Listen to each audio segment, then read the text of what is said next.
e, se preciso for, concederei mais 1 minuto, mas daí improrrogável, de tempo adicional. Com a palavra, a senhora Maria do Socorro da Silva. Em primeiro lugar, eu quero agradecer ao senador Ciro Miranda por essa audiência e pelo projeto de lei que ele está aí na luta para alterar a LDB. E o meu pedido aqui é em nome dos pais que estão aqui, e a gente está representando os que não podem também, por alguma razão que vocês sabem, ou se não souberem, uma pessoa deficiente ela requer muitos cuidados e tem toda aquela rotina. E, muitas vezes, o pai não pode sair e deixar seu filho lá, porque depende da presença do pai. Eu volto a pedir a vocês que vocês nos ajudem a manter nossos filhos na escola. Outubro, agora, é a renovação. O Alessandro e os coleguinhas dele, que não foram, no passado, nesse começo de ano, para a inclusão mal feita, corre o risco de ir, e nós, como pai, como família, nós não temos...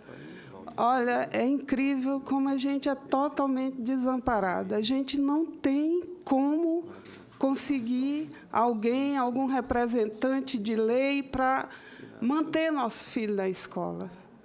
Isso é terrível. Então, na hora que eu rezei, aquela oração, ela é uma oração diária, pedindo a Deus, nos momentos que a gente se sente tão só, que Ele nos ajude e coloque anjinhos no nosso caminho para nos ajudar. Dona Maria, antes de você terminar, a ideia do Ciro não é minha, eu só quero dar o mérito a quem fez a proposta. O senador Ciro está propondo que a gente peça urgentemente uma reunião com o secretário de Educação para levar em mãos o seu pedido. Eu lhe agradeço de todo o coração. Agradeço ao Ciro, eu só fui porta-voz. Eu agradeço a todos.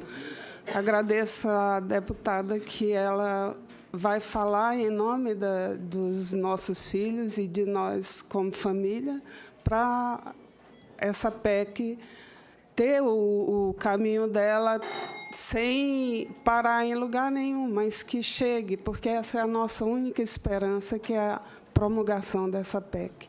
Muito, muito obrigada, viu? Concedo a palavra, pelo mesmo tempo, à doutora Candy Gandhi Gifford. Eu acho que eu não tenho mais nada para falar. Quando vocês, senhores senadores, disseram dessa audiência com emoção, eu lembro que quando o senador Ciro, ainda é estranho chamar de senador Ciro, me fez o convite para vir, eu fiquei com muito medo, porque eu não sou técnica, eu não entendo de leis, eu precisei da parceria da minha amiga Emília, mas eu falei para a Emília, eu vou falar com a minha emoção, porque eu acredito que tratar de um assunto tão especial só vai ser conseguido com emoção.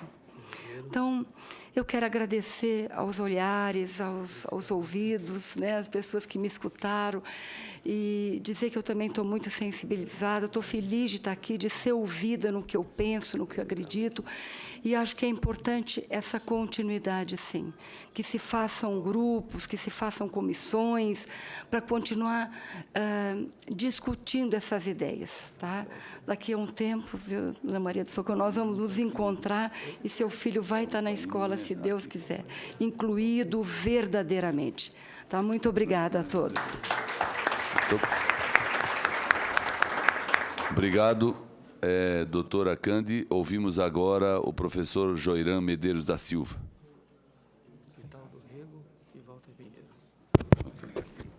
Bem, eu quero agradecer ao presidente da comissão pelo convite do Ministério da Educação e começar dizendo, senador Paulo Paim, senador Cristóvão, senador Ciro e a senadora Ana Amélia, não há, nem nunca existiu, nenhuma inflexibilidade do MEC em relação às discussões do rumo da educação inclusiva. O que há são orientações políticas do sistema, que é natural que qualquer governo tome para si as políticas públicas ligadas à orientação do sistema, o que se tem é uma orientação ao sistema rumo à educação inclusiva, e inclusive com a parceria e a previsão das instituições especializadas. O que o Ministério, inclusive o ministro, tem dito e esteve recentemente lá na nossa organização, não é isso,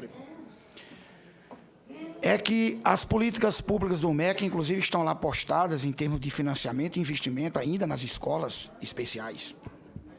Só que, com o marco legal, os marcos legais, políticos e pedagógicos, que o mundo, não é o Brasil, ratificado pela convenção que tem, os senhores sabem, força também de Constituição, rumam para um processo de educação inclusiva que ele não é, e conta com a boa-fé de vários profissionais, ele não tem nenhum sentido de irresponsabilidade, é muito pelo contrário.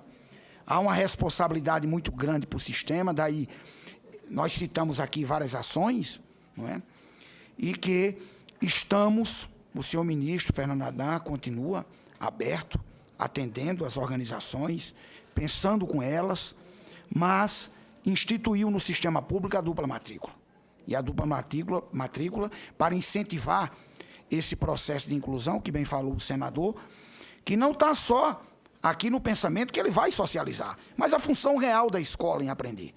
O que está se defendendo e o que se tem de exemplo é a aprendizagem. Nós temos vários exemplos de inclusão que se dá na aprendizagem de acolhimento às mães também. Há exemplos aqui que foram colocados, que eles existem, a gente sabe que é processual.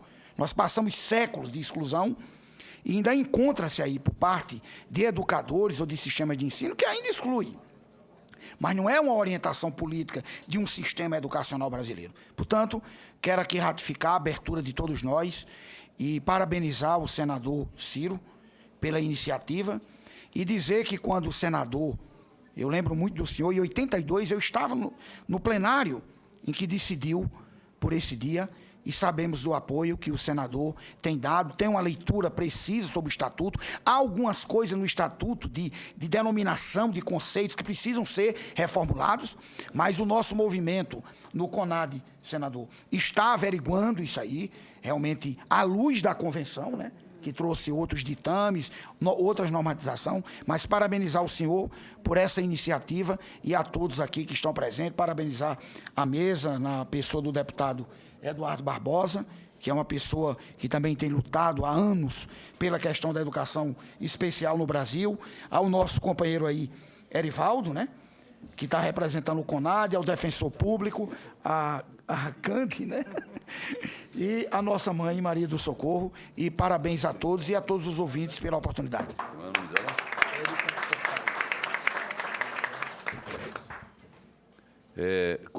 Conceda a palavra ao deputado federal Eduardo Barbosa.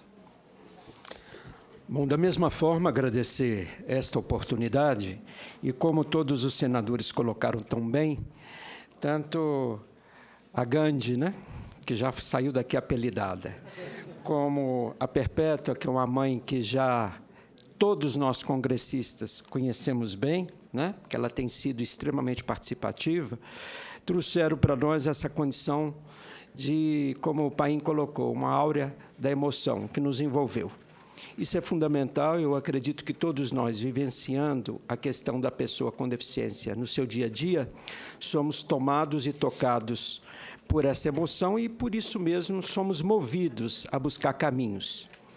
Mas concordo muito quando o senador Cristóvão Buarque coloca com clareza que precisamos agora fazer uma agenda de desdobramento, porque muitos outros assuntos terão que ser, sim, discutidos, debatidos e analisados, também com emoção, mas também com a busca de alternativas e soluções definitivas para que saiamos desse impasse que hoje nós vivenciamos, que eu acho que não é interesse de nenhum governo que se presta à população brasileira, né?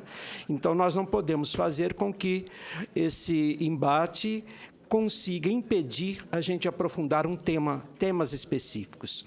Existem, sim, divergências dos movimentos sociais em relação ao MEC, e isso é uma questão que nós temos que debater. As pessoas com deficiência e as organizações defendem, sim, a escola especial substitutiva. Eles não defendem apenas a escola especial como a matrícula complementar e suplementar. Os surdos querem a escola bilíngue, eles entendem que eles têm que viver entre eles, eles desenvolvem o seu aprendizado através da convivência entre eles, sendo que 20 horas eles convivem com os ouvintes e eles querem 4 horas convivendo entre eles, para um desenvolvimento que é essencial para que eles possam se apropriar, inclusive, da sua própria língua natural, que é a língua brasileira de sinais. Então, eu acredito que podemos ter que aprofundar também sobre esse conceito que o MEC trouxe do atendimento educacional especializado, reduzindo o entendimento da educação especial ao atendimento contraturno. Isso nós não concordamos. O atendimento educacional especializado é muito mais amplo do que as salas recursos, a sala apoio ou salas multifuncionais. Temos que entender o que é uma sala multifuncional e se nós temos os professores multifuncionais para atuarem nessa sala. Então, o nosso debate ele tem que ser aprofundado. Mas as duas perguntas que foram me dirigidas. A senadora Ana Amélia coloca sobre o número das APAES do sul do Brasil. Eu, quando fiz a referência, eu disse que o maior número de matrículas, aí somando escolas especializadas e escolas comuns, elas são maiores no sul do país. O Sudeste e o sul do país têm o maior número de APAES, mas em função de uma cultura de mobilização da sociedade. São movimentos sociais de famílias, onde nós temos, às vezes, em outras regiões brasileiras também um número de APAES importante, mas nós temos uma dificuldade de mobilização, né? Então, em função de uma cultura de mobilização que é diferente no nosso país, e foi, historicamente, que a gente tenta transpor isso. Agora, em relação ao déficit de matrículas, nós temos os dados oficiais do censo escolar, do censo do IBGE, demográfico, que nós temos 14% da população brasileira com algum tipo de deficiência. Isso é aquele número que eu reportei, que significa em torno de 13 milhões de pessoas, né? Nós temos 700 mil pessoas só matriculadas no sistema comum, mais escolas especiais. Então, vamos dizer que desses 13 milhões, não foram todos, não têm necessidade realmente de ser identificados como pessoas com deficiência dentro do censo escolar. Mas nós temos um número muito reduzido de matrículas para as pessoas com deficiência.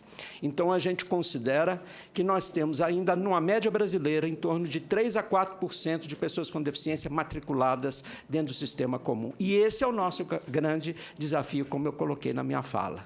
Então, nós precisamos aprofundar nesses números, né?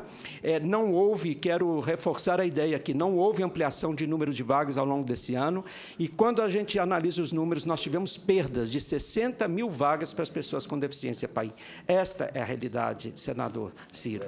Então, a gente precisa nos esforçar para fazer esse dever de casa melhor, porque nós não estamos fazendo. Isso não contrapõe ao processo de um sistema que deve ser inclusivo, mas a gente acha que deva coexistir a escola especial como alternativa, e, inclusive, o projeto do senador Ciro é muito importante, porque ele coloca um processo de avaliação. A avaliação multifuncional pela porta do sistema, pela entrada do sistema, é que vai identificar o que é bom para aquele indivíduo e quais os apoios necessários que ele necessita, e até a escola especial como indicação. É esse avanço que nós não tivemos